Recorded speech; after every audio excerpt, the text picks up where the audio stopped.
Good morning, everybody. How's everybody doing out there? So I've been doing a bunch of YouTube videos for the past week about the SHSAT, New York City Specialized High School Admission Test. Many of you have done a lot of practice. The first form of the test is going to be tomorrow morning. There's going to be 2 sessions on Saturday, 2 sessions on Sunday. And hopefully, first of all, everybody, congratulations for the practice. It's a rigorous process, and congratulations on getting through that. That's a nice thing to get through. Let me just bring this up. I want to make sure this. Okay, just make sure this is working, and we'll be on our way in a second. So I just wanted to cover a few final things. Just first of all, you should be getting a good sleep tonight. That's first and foremost. Give me 1 second because I'm doing something here. I thought I was logged on, but I'm not. So give me 1 second.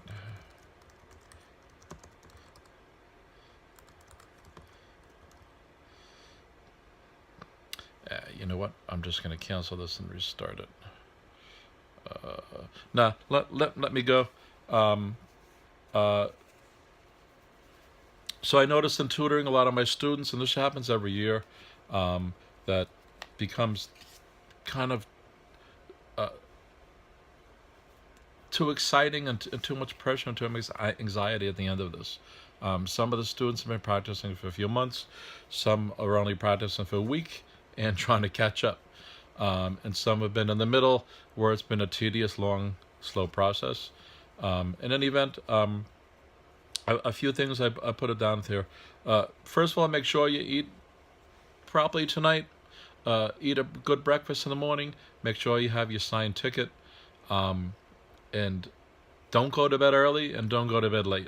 Just run your normal routine. Don't go to a party tonight. Don't decide tonight is the night to eat something weird and you end up having stomach problems. Just metabolize yourself and make sure you're just enjoying the evening and that you're waking up in the morning. Make sure you set your alarm to AM and not PM. Make sure you have Metro cards if you need them that have the right amounts on them. Make sure you know exactly where you're going and that you know the path and then an alternative path. If you're taking a car, have a plan B, which is to take the subway, etc., etc.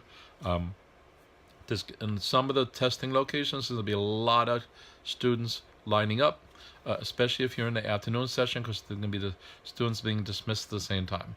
Okay? So let me just say this about when you're taking the test. This is not the end of the world. It's important, I agree. It's not the end of the world, though.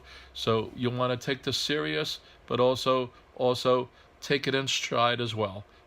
This is a big opportunity. I hope you all get in a specialized high school. I think they're wonderful. I think they're fabulous. And you want to make that best effort to that. But you don't want to end up at the test hungry, tired, and just mentally exhausted. So this is more a psychological test as well than anything else. So a bunch of you haven't experienced anything like this before. Just go into it. Do the best you can. You practiced, so you did the right thing. Okay? By now you should know how to pace yourself and so on. But just let me make a final few comments here, because there's nothing like actually being at the real test. So I noticed a lot of my students are not putting their work down on the paper. Now, you only have to bubble in the answer sheet. So the work is not required. But mentally it might be required. Many students, especially my top students, are doing too much in their head, and they're making silly errors, and they're losing points. They know the process, they know the formula, they know the solution domain to get the right perspective on the problem. They can address it, they understand it, they know how to break it down. Even if it's multi-part, they can do all the parts. And then they do something like add 2 numbers like 9 and 6 and say it's 13. Or they can do a multiplication and actually write the carry, but not add the carry. Same with the division. It could be sloppy. And most of them are doing it in the head, and even the ones who write it down on paper, they're just making silly errors. I have one student who probably lost got 10 questions wrong. So they probably lost about 40 or 50 points on that, if not more, because most questions are more than 4 points. So that's a lot of points to lose on totally silly errors. Whereas they could have gained that. That's the difference between a 450 and a 500. And by the way, you want to be getting 75 to 80% of the test right. Okay? So if you're losing those points, you want to bust the cutoff and go above it. Okay? So, and that 50 points on the silly errors could be your make or break it kind of thing. And even if you're normally getting even up to like a 560 or something, you don't want to get a 500, because if a cutoff score this year is like 610 or something, you may lose out on that. They're all up there, but there's a fluctuation between some of them. Some of the schools hit around a 500, and a 516 or so, a 517 was the average for last year. And the numbers change each year depending on the severity of the test, the number of students applying, the number of seats, and actually what the students' scores end up being, and that's how the cutoff score is determined. The cutoff score is determined after everybody takes the test and after all the seats have been given out. It's not decided before the test, okay? So that's the first thing. Make sure you read your questions. That's the second biggest thing. It's tied into the same problem.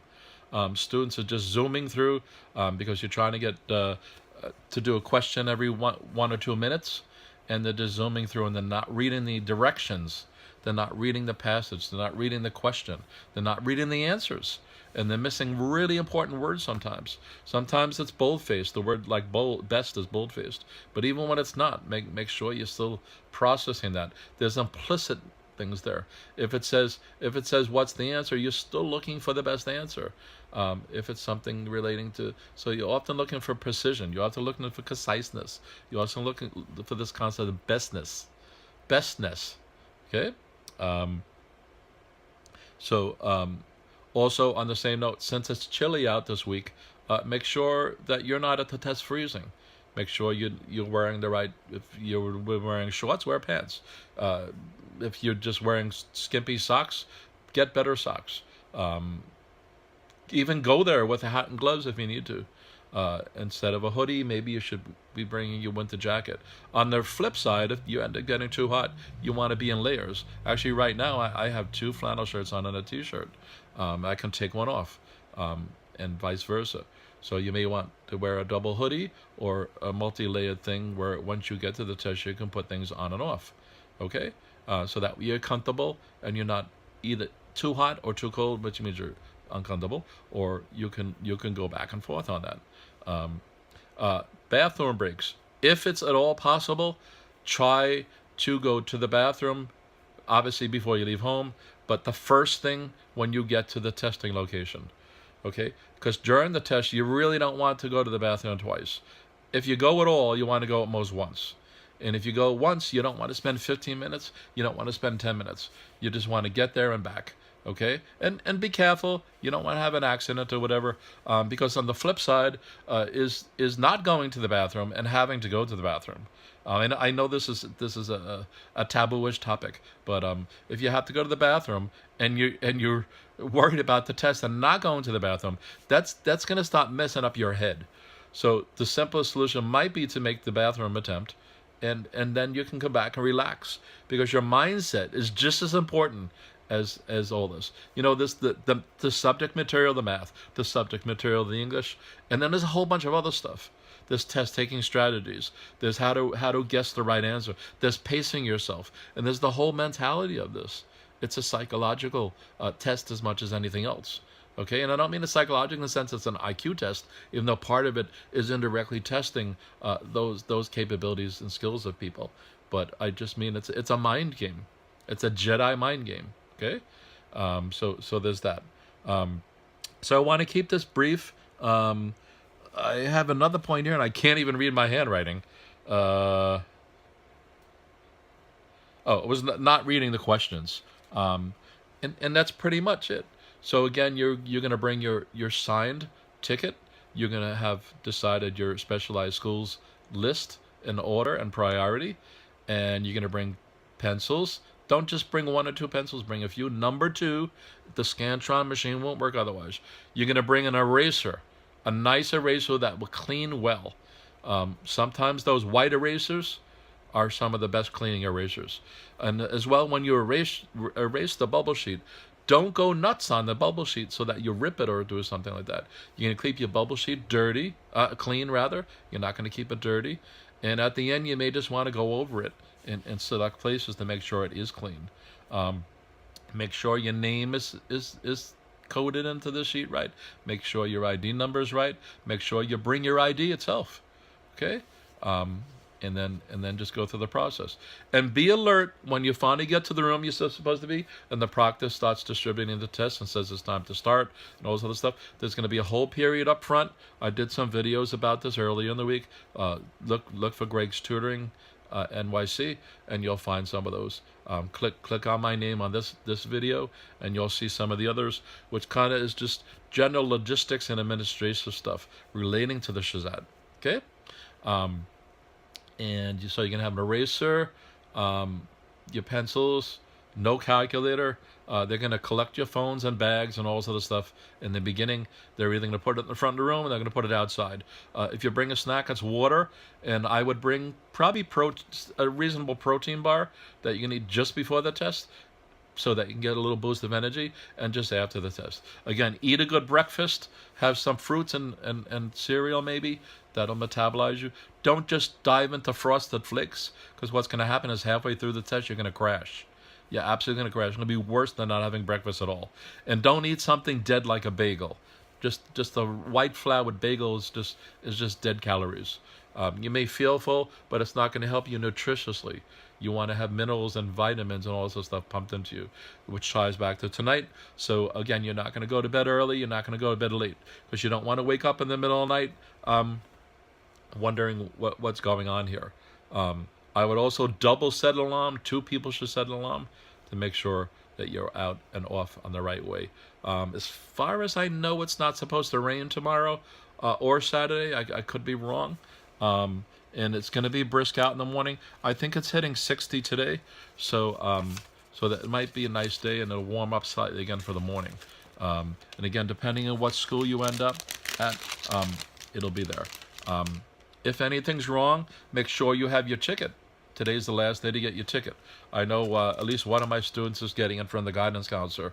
I got okays from the others. I sent a message to all my students reminding them about yesterday about the ticket. Nobody so far has told me there's a problem except for one, saying that the guidance counselor is going to give it out today. I didn't realize that was the plan. I don't know if they're not sending it out of my schools, that NYC anymore either. Remember, on that note, you're going to be, after this, you're going to be applying to the non-specialized high schools. And if you apply to LaGuardia, those auditions and stuff are going to be happening through November. And you're going to get your round 1 letter sometime during March. So after this, you're just going to wait. You're going to wait a whole bunch of months. You're going to wait November, you're going to wait December, you're going to wait January, you're going to wait February, and finally March. And in the meantime, excel and enjoy yourself. And a good thing is that this test process, whether you get into a SHSAT or not, or whether you get into the school of your choice or not, it's a beneficial process. It teaches you discipline, it teaches you rigor, and it's going to be very helpful when you do the Regents. It's going to be helpful when you do New York State tests. It's going to be helpful when you do the PSAT and the SAT and other things like that. In fact, some of the questions are quite similar. And you'll have a super leg up on that. And again, I wish you all good luck. I wish you all good skill. And we'll meet again. Maybe I'll do a congratulations video after this. Just to make a note, my name is Greg. I'm from Greg's Tutoring. You can contact me at GregsTutoringNYC @gmail.com. I do a bunch of tutoring for elementary school children, homework, standard tutoring, day-to-day homework based on math, English, science, art, whatever projects you have. I do specialize in the New York State tests that are given in the spring, and I also specialize in specialized high school tests like the SHSAT, the TACHS for the Catholic high schools, the Hunter College high school test, and some schools in New Jersey, as well as helping give guidance on picking middle schools, tutoring on the gifted and talented tests, etc., etc. Okay? All right, everybody. Have a good day.